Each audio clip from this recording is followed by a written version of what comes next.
You're watching Infinity Tech. Let's remove contact syncing from Instagram. First, open Instagram and go to your profile. Tap the menu icon, then Settings and Privacy. Tap Account Center. Now select your information and permissions. Tap Upload Contacts. Here you will see the status of your contact syncing. To turn it off, tap Upload Contacts again and select Don't Upload. Confirm your choice. This stops Instagram from accessing your phone's contact list. To delete already uploaded contacts, go back to the Your Information and Permissions page. Tap View or Remove Uploaded Contacts. You may see an option to remove all contacts. Tap it to delete the stored data. On some devices, you also need to revoke app permissions. Go to your phone's settings, then Privacy and Contacts. Find Instagram and turn off contact access. Remember, turning off syncing may affect friend suggestions. Your existing contacts on Instagram will remain unless you manually unfollow them. For more simple computer tutorials, subscribe to the channel.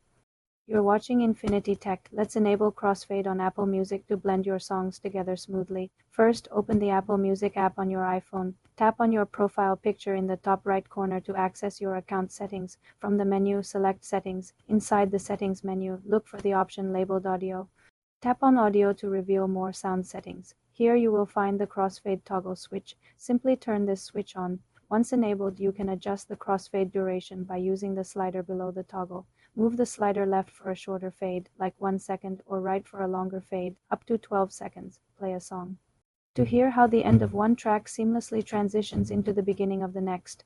This setting applies to music you stream and also to songs you have downloaded to your library. The crossfade feature works on iPhone and iPad, but is not available on Apple Music for Mac computers. For more simple computer tutorials, subscribe to the channel.